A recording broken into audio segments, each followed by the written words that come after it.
بسم اللہ الرحمن الرحیم۔ تمام سٹوڈنٹس کو ایک بار پھر کہوں گا خوش آمدید۔ سٹوڈنٹس، اس ویڈیو کے اندر ہم نے علم بدیع کی دوسری قسم ثنائے معنوی کو تفصیل کے ساتھ ڈسکس کرنا ہے، تو آپ نے ہمارے ساتھ رہنا ہے۔ علم بدیع کے بارے میں ہم نے بات کی تھی کہ کلام کے اندر معنوں کے ہیر پھیر سے یا لفظوں کے ہیر پھیر سے انوکھا پن، خوبصورتی پیدا کرنا علم بدیع کہلاتا ہے، اور اس کی دو ہم نے بنیادی قسمیں کہی تھیں، ثنائے معنوی اور ثنائے لفظی۔ ثنائے لفظی پر پچھلی ویڈیو ہم نے بنائی تھی، اس کا لنک میں یہاں دے دوں گا، آپ اس کو دیکھ لیجئے گا۔ اور جو ہمارے پاس ثنائے معنوی ہے اس پر ہم تفصیل سے بات کریں گے۔ ثنائے لفظی میں ہم نے کہا تھا کہ لفظوں کے ہیر پھیر سے کلام میں خوبصورتی پیدا کرنا، اور یہاں ثنائے معنوی یہ ہے کہ آپ تھوڑا گہرائی میں جاتے ہیں اور معنوں کی گہرائی کی وجہ سے، یعنی الفاظ تو آپ نئے لاتے ہیں لیکن ان کے معنوں کے ہیر پھیر سے آپ کلام کے اندر نیا پن یا دلکشی پیدا کرتے ہیں، جس سے سننے والا نہ صرف اس کو سمجھتا ہے بلکہ اس سے لطف اندوز بھی ہوتا ہے۔ تو ثنائے معنوی کی پہلی صنعت کون سی ہے؟ سب سے پہلی چیز ہے، اور یہ بڑی مشہور بھی ہے پیپر پوائنٹ آف ویو سے، صنعت تضاد۔ یہ جس طرح لفظ ظاہر ہے اپنے معنوں سے ہی، تضاد کہتے ہیں الٹ، یعنی کسی ایک چیز کی ضد بیان کرنا۔ جب بھی کلام کے اندر یا شعر کے اندر دو ایسے الفاظ لائے جائیں جو ایک دوسری کی ضد ہوں یا ایک دوسرے کے متضاد ہوں، تو ہم صنعت تضاد اس کو کہتے ہیں۔ جس طرح یہ شعر دیکھیے گا، صبح ہوتی ہے شام ہوتی ہے عمر یوں ہی تمام ہوتی ہے، تو یہاں صبح اور شام یہ ایک دوسرے کی ضد ہے، تو یہاں ہم کہیں گے کہ صنعت تضاد استعمال ہوئی ہے۔ اسی طرح ایک اور اس کا شعر دیکھیے کہ جو آ کے نہ جائے وہ بڑھاپا دیکھا، جو جا کے نہ آئے وہ جوانی دیکھی، تو بڑھاپا اور جوانی دو متضاد چیزیں ہیں۔ اسی طرح اقبال کا ایک اور شعر ہے، اسی روز و شب میں الجھ کر نہ رہ جا کہ تیرے زمان و مکان اور بھی ہیں، تو روز و شب، روز اور شب جو ہے یہ بھی متضاد چیزیں ہیں، تو اس کو ہم صنعت تضاد کہیں گے۔ دوسری جو صنعت ہے وہ ہے صنعت ایہام۔ صنعت ایہام کے لفظی معنی جو ہے یہ ہے وہم میں ڈالنا، یعنی کلام کے اندر، شعر کے اندر دو ایسے الفاظ لانا جو ذو معنی ہوں، یعنی جن کے ایک نہیں دو تین معنی مراد لیے جا سکیں، اور یہ سمجھ نہ آ رہی ہو کہ کون سا معنی شاعر یہاں لینا چاہ رہا ہے، تو اس کو ہم صنعت ایہام کہتے ہیں۔ اس میں ایک معنی قریب کا مراد لیا جاتا ہے، یعنی جو آپ کو لگتا ہے کہ بظاہر اس کا یہ معنی ہے، لیکن اصل میں جو شاعر کہنا چاہ رہا ہوتا ہے وہ بعید ہوتا ہے، یعنی وہ اس کے اندر چھپا ہوتا ہے، اس کو ڈھونڈنا پڑتا ہے، یعنی تھوڑا غور کرنے کے بعد سمجھ آتی ہے کہ نہیں، شاعر تو یہ کہنا چاہ رہا تھا۔ مثلا یہ شعر دیکھیے، کہتا ہے کہ شب جو مسجد میں جا پھنسے مومن، شب جو مسجد میں جا پھنسے مومن، رات کاٹی خدا خدا کر کے۔ تو اب اگر ظاہر دیکھیں تو خدا خدا کر کے یعنی اللہ کا شاید ذکر کر کے شاعر کہنا چاہ رہے ہیں، لیکن جب آپ اس پر غور کرتے ہیں تو پتہ چلتا ہے کہ نہیں، خدا خدا کر کے یہاں اس سے مراد یہ ہے کہ رات میں نے بڑی مشکل سے کاٹی ہے، تو اس کو ہم صنعت ایہام۔ تیسری صنعت ہے صنعت حسن تحلیل، یہ بھی بڑی اہم ہے۔ جب بھی کلام کے اندر کوئی انوکھی علت یا وجہ بیان کی جائے، کوئی ایسی دلیل یا ریزن بتائی جائے جو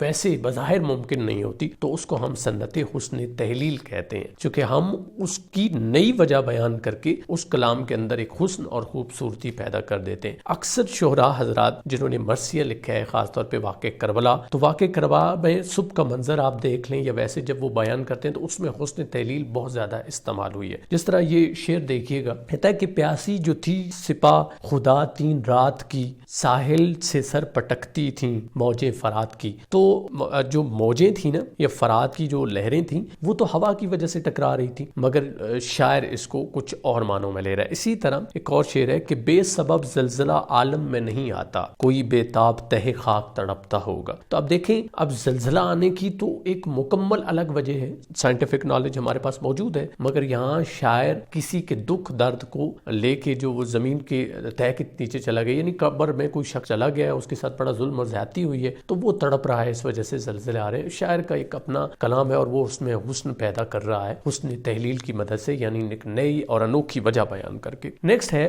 صنعت مرات النظیر، یہ بھی بڑی اہم صنعت مرات النظیر ہے کہ کلام میں ایسے الفاظ لانا یا جمع کرنا جو ایک دوسرے کی نسبت سے ہوں، یعنی ایک لفظ پھر دوسرا پھر تیسرا، یعنی اس طرح مختلف 3 سے 4 الفاظ یا 2 سے 3 الفاظ لانا جو ایک دوسرے کے ساتھ ملتے جلتے ہوں یا نسبت رکھتے ہوں. مثلا یہ شعر دیکھیے، خط بڑا زلفیں بڑی گیسو بڑے کاکل بڑے حسن کی سرکار میں جتنے بڑے ہندو بڑے. تو یہ جو شعر ہے اس میں خط بڑا، زلفیں بڑی، گیسو بڑے، کاکل بڑے، تو یہ جو ساری چیزیں ہیں یہ دراصل بالوں کی بڑھوتری کا ذکر ہو رہا ہے. تو نسبت ان کی ایک ہی ہے. تو اس طرح کے جب الفاظ لائے جاتے ہیں جن کی نسبت ایک جیسی ہوتی ہے تو اس کو ہم مرات النظیر کہتے ہیں، اور یہ ہماری چوتھی قسم تھی. پانچویں جو صنعت ہے ہمارے پاس وہ ہے صنعت لف و نشر. اچھا، یہ مرات النظیر اور لف و نشر میں تھوڑا سا فرق ہے، اس کو سمجھنا ضروری ہے. اب مرات النظیر میں ہمارے پاس تھا کہ ایک لفظ آیا پھر اس کی نسبت سے 3-4 لفظ استعمال ہوئے. یہاں لف و نشر میں لف کا مطلب ہوتا ہے لپیٹنا اور نشر کا مطلب ہوتا ہے پھیلانا. یہاں 2-3 لفظ لائے جاتے ہیں اور پھر ان کی نسبت کسی کے ساتھ دی جاتی ہے. مثلا 2 سے 3 پہلے مصرے میں لفظ استعمال ہوئے ہوں گے اور پھر ان کو کسی کے ساتھ مقابلہ میں یا تشبیہ دے دی جائے گی، ان کی نسبت کسی کے ساتھ کر دی جائے گی. مثلا یہ شعر دیکھیے، کہتا ہے کہ تیرے رخسارو کدو چشم کے ہیں عاشق زار، گل جدا سرو جدا نرگ سے بیمار جدا. تو اوپر دیکھیے رخسار، قد اور چشم، یہ جو لفظ استعمال ہوئے ان کے مقابلے میں نیچے دیکھیں گل جدا سرو جدا نرگ سے بیمار جدا، تو ان کو نسبت کے ساتھ بیان کیا گیا. اسی طرح اگلا شعر دیکھیے، ایک سب آگ ایک سب پانی، ایک سب آگ ایک سب پانی، دید و دل عذاب ہیں دونوں. تو پہلی 2 چیزوں کا ذکر ہوا اور پھر ان دونوں کی نسبت آگے بیان کی جائے تو اس کو صنعت لف و نشر کہتے ہیں. نیکسٹ چھٹی ہمارے پاس صنعت ہے صنعت تجنیس. اچھا، کچھ لوگ میں نے ایسے نوٹس دیکھے ہیں کہ صنعت تجنیس کو وہ صنعت لفظی میں لیتے ہیں، لیکن میں نے یہاں اس کو اس لیے لیا ہے کہ چونکہ معنوں سے فرق آتا ہے اس لیے. اب دیکھیے گا کہ کلام میں ایسے 2 الفاظ لانا جو تلفظ میں یا املاء میں تو لکھنے میں ایک جیسے ہوں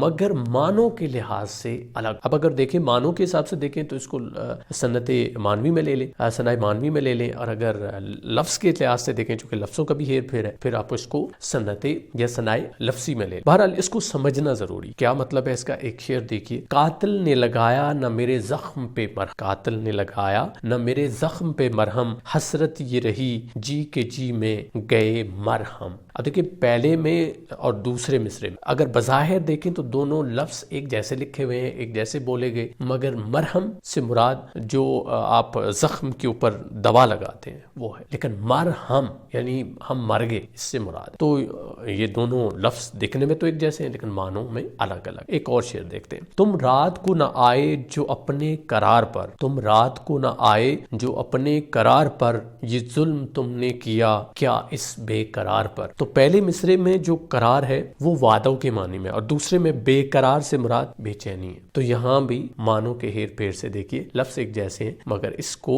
جب معنوں کے حساب سے دیکھتے ہیں تو الگ ہو جاتا ہے. اس کو صنعت تجنیس کہتے ہیں. 7ویں نمبر پہ جو ہمارے پاس صنعت ہے وہ ہے صنعت سوال و جواب. یہ آسان ہے، یعنی کسی کلام میں اگر سوال اور جواب دونوں آئے تو اس کو صنعت سوال و جواب کہیں گے. اب مثلا یہ شعر دیکھیں، کہا جاپان کو جائیں کہا جاپان کو جاؤ. سوال کیا گیا پھر جواب دیا گیا. کہا اونٹ پر بیٹھیں کہا اونٹ پر بیٹھو. کہا کوہان کا ڈر ہے کہا کوہان تو ہوگا. تو سوال بھی ہے جواب بھی ہے، اس کو صنعت سوال و جواب کہتے ہیں. 8ویں نمبر پر ہے صنعت جمع. جب اشیاء کو یعنی شعر کے اندر یا کلام کے اندر اشیاء کو کسی خاص حکم کی بدولت اکٹھا کیا جاتا ہے، جمع کیا جاتا ہے تو اس کو صنعت جمع کہتے ہیں. مثلا کیا دیکھیے گا، رنج راحت غم خوشی کچھ بھی نہیں، رنج راحت غم خوشی کچھ بھی نہیں، جز فریب آگاہی کچھ بھی نہیں. تو یہ جو رنج راحت غم خوشی یہ کچھ چیزوں کو جمع کیا گیا ہے ایک خاص حکم کے تحت. نیچے دوسرے مصرے میں اس کی وضاحت کر دی گئی. اب آخری ہمارے پاس جو اس کی صنعت ہے صنعت تفریق. جب 2 چیزوں کے اندر ہم نے فرق بیان کرنا ہوتا ہے تو اس صنعت کا استعمال کرتے ہیں. تو اب یہ شعر دیکھیے گا آپ کو سمجھ آ جائے گی. یہ شعر ہے کہ عشق میں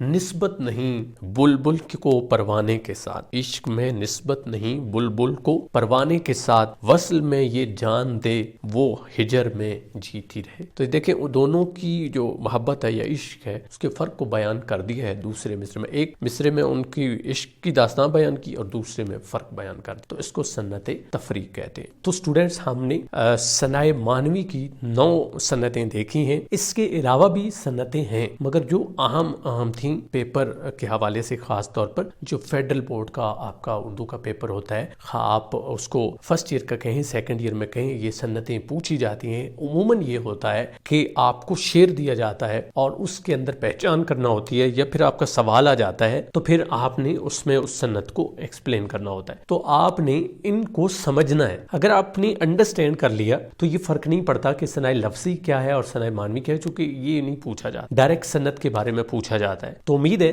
کہ آپ اس سے سیکھیں گے. آپ سے ملاقات ہوگی نیکسٹ ویڈیو لیکچر میں. مجھے دیجیے اجازت. اللہ نگہبان.